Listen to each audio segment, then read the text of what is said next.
Alright, so good morning YouTube. It's your boy Humble Warrior back at you guys with another video. So I want to speak on the Cam Newton video that he released 6 days ago, where he ranked all the 32 starting quarterbacks in the NFL according to his tier list. Excuse me. He had 3 tiers: tier 1, tier 2, and tier 3. Tier 1 was nothing matters but the postseason success. Tier 2 was can you win consistently, and tier 3, which is the video, which is what I'm going to be talking about right now, is are you the problem or is the team the problem? So in that ranking of tier 3, he put Brock Purdy, Jalen Hurts, Tua, Baker Mayfield, Justin Herbert, Bryce Young, and Anthony Richardson. He said about a few of those guys in there, especially like Jalen, he highlighted Jalen, but I kind of felt like he was sliding at Tua too because of Tyreek Waddle. Now they added the 2 rookie receivers. They also got Odell Beckham Jr., Raheem Mostert, Devon Achane. That's really all I can think about right now. And his defense is okay. I mean, it's not a top 5 defense. It was a top 10 defense last year. But he made it a point to say that this tier is all about, like, they need to find out what these quarterbacks can really do. And my only rebuttal with Cam Newton is Tua should be a tier 2 quarterback because he's won consistently. Not only that, but did he not lead the Dolphins back from 28 down? And it was just last season. Oh no, season of 2022 in Baltimore. People seem to forget that comeback. It was epic. That was the biggest deficit they came back from to win a game. And they won the game. Right? Did he also not have a stellar performance against Justin Herbert last season, week 1? Now that was him. You can say what you want to say about Tyreek and them, but that was Tua that put on that show.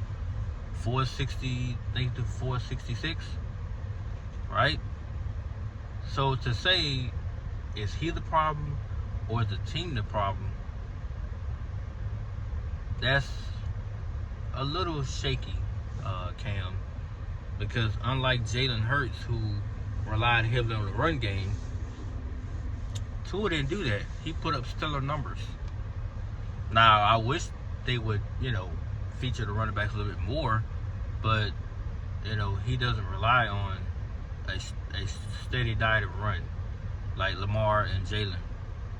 They do it all the time, which is why Jalen Hurts got arguably one of the best running backs in the league, and Saquon Barkley right now, and they're going to unleash him next season. So, again, is it fair to say that Tua's a top tier 3? No. He is not the reason why. I mean, yeah, he is not the reason why they lose games. He's lost a few games for them, yes. He's played horrible in some games, but he's not the sole reason why they lose games. The Tennessee Titan game, he was not the reason. The Buffalo Bills game, he was not the reason. Especially that first game. They actually came out that first game doing really well. Now the second game, yeah, I'm going to get at the Tua because, he didn't play great at all. But that first game they met, Buffalo, they were out there going toe-to-toe with them.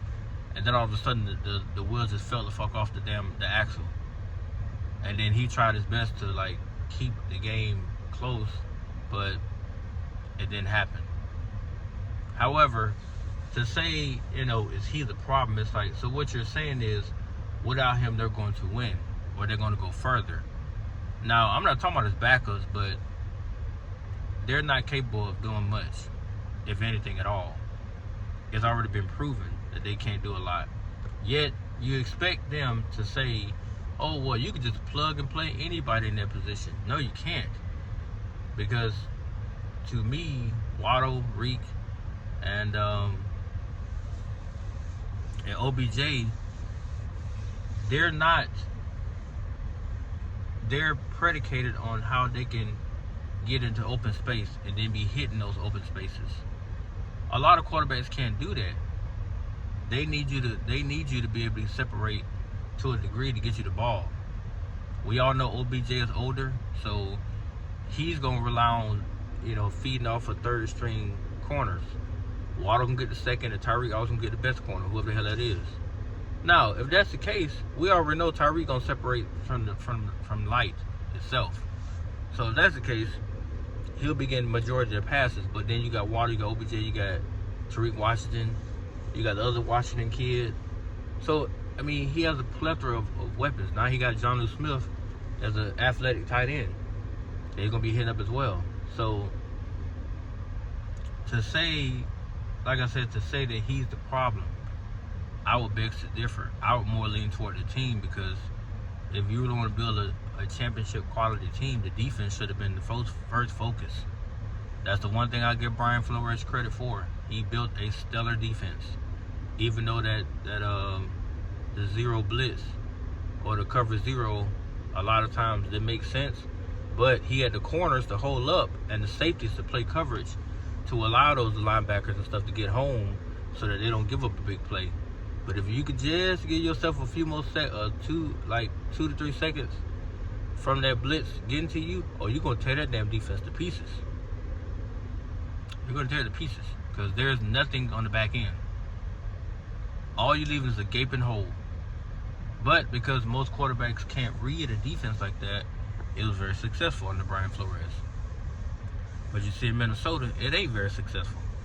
All you need is a quarterback that can get the ball out or extend plays just enough, and you'll beat their defense. Because isn't Brian Flores a DC in Minnesota right now? And how is he looking? So,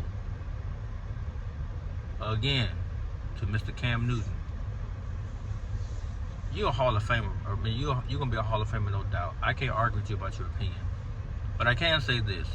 I think you're blinded by the fact that a lot of people have bashed his kid. And they also say how good he isn't so good. He isn't this, he isn't that. However, you can't deny his productivity on the field. Now, this season will tell a lot.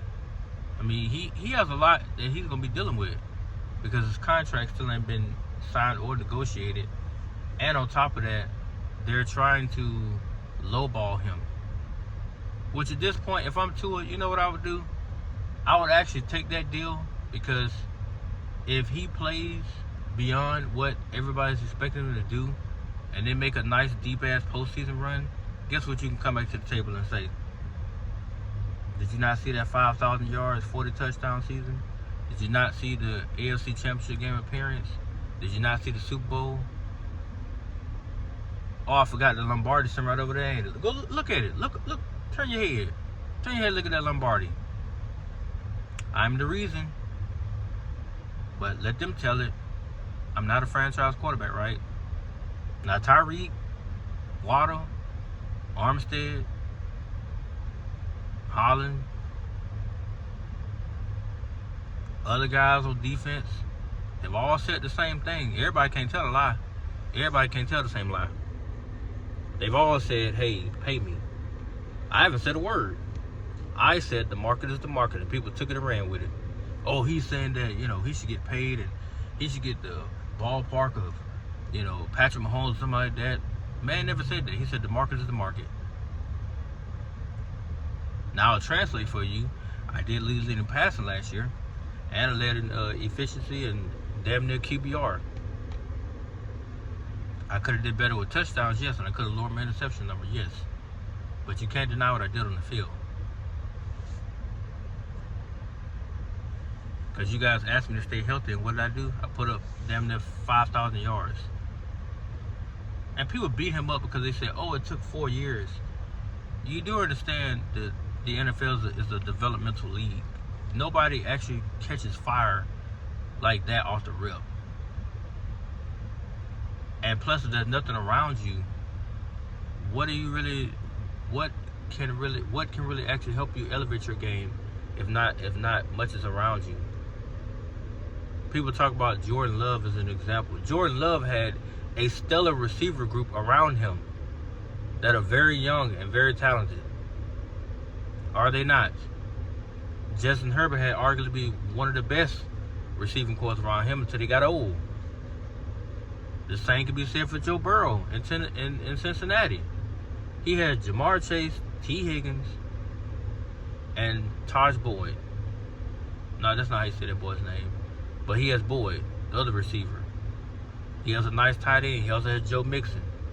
So don't hit me with that Tua needs weapons to succeed. Every quarterback needs a weapon. Dummy. You really think Patrick Mahomes run around by himself and throw it to himself? No, dumbass. He has Kelsey. He has now Pachenko. That's the only I can name because the other receivers are trash.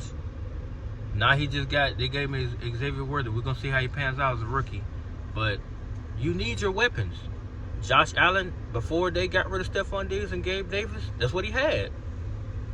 He also had Singletary. He also got Dawson Knox. Like, don't feed me that dumbass narrative. Now, the two people that he put on that tier 3 list that are questionable is Brock Purdy and Jalen Hurts. Because we all know what happened to Jalen last season. Now, the season before that, they made the Super Bowl. And we all saw the Super Bowl, didn't we? What happened with Jalen? They had a 10-point lead after halftime, and then they squandered it. Granted, yes, it's Patrick Mahomes, but hell, if you got a 10-point lead, you pat in that lead. At least get 13. At least kick field goals to at least put the pressure on them. They didn't move off the needle. It stayed at 10. So if you only got a 10-point deficit, a field goal or a touchdown will cut that. Either way you slice that pie, it's going to get cut. So it's like, why not, in retrospect, build on that lead? And they were not able to do that. He was not able to do that. Now, he got A.J. Brown, Devontae Smith, Dallas Goedert. Now you just gave him Saquon Barkley. And I forgot his other receiver's name. Forgot the other dude, but he's a reliable third option as well. He's got now like 4 or 5 options on that field. The same as Tua, though. Tua got 4 or 5 options now. But we all know the speed Tyreek possesses, is going to be hard to ignore him. But I would advise Tua one thing. Go back to playing the way you played in college. Let everybody eat. Because now you don't have to rely on Reek and Waddle. You got OBJ. You got Washington. You got Jonnu. You got Mostert and A-Chain come out the backfield. Now your offensive line is suspect as hell, bro. We don't know what they're going to do. And the Dolphins didn't do anything to improve that. And that's the one thing that I hate like hell. How do you not improve the one area that's going to be the weakest point for this team? Because we don't know what Armstead's going to do. We don't know if he's going to trip down the damn stairs game 1. We don't know. We're just hoping his damn knees can hold up this time. Because every year he says the same stuff. And every year you see him limp out the damn gate and don't come back. And truth be told, they play a lot better when he's not on the field. For some reason, that line gels much better without him now. I guess it's because he's taken the beating over the years. But still, like, you're magically healthy throughout the season, and then all of a sudden, or you're magically healthy all season, but then season comes around week 2, 3, maybe 4, your ass is seen limping into the locker room, and you don't come back. So you tell me what's up. But I disagree with Cam's list.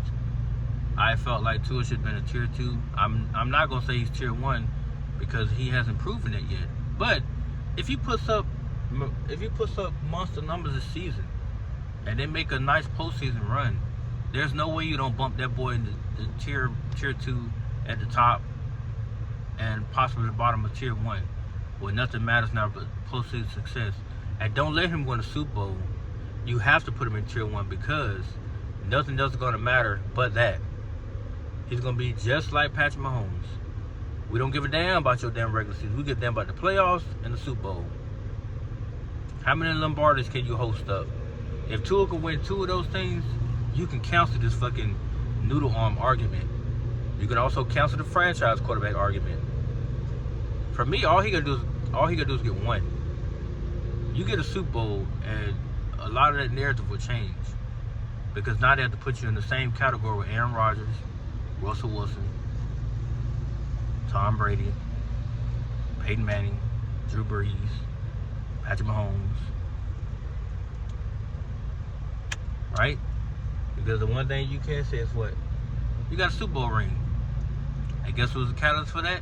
Your work. Because you touched the ball 99% of the time, sir. So regardless, you'll be in that category. But that's my opinion, guys. Let me know what you think. I had to react to that video because I felt like he was fair, but then again, because he put Tua in tier 3, I don't feel like that was justified. I feel like he should have been in tier 2 because he's consistently won the league. Whether you say he has weapons around him or not, he's consistently won. And he just posted back-to-back playoff appearances, which in this league is hard to do because from one season to the next, you don't know what the hell gonna happen. So the mere fact that he's going back-to-back postseasons, and you still saying, is he the reason or is the team the reason? That's retarded. That's about like saying, is Patrick Mahomes the reason why the Chiefs win Super Bowls, or is the Chiefs the reason why the Chiefs win Super Bowls?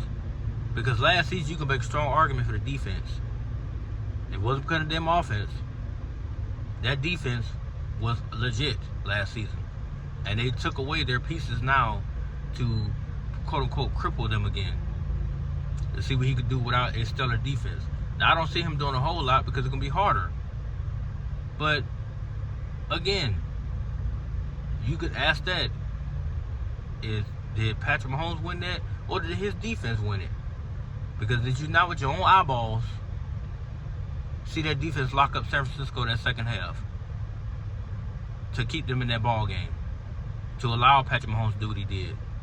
Did you not see that? Now, if you're that dumb to say it's all Mahomes, then you are a motherfucking idiot. Even Shannon had to admit the defense did do what they're supposed to do. The defense showed up and showed out, especially that second half. But this ain't about Mahomes. This is all about Tua and my reaction to this Cam Newton video. But hope you guys have a blessed one. Stay up, stay ready.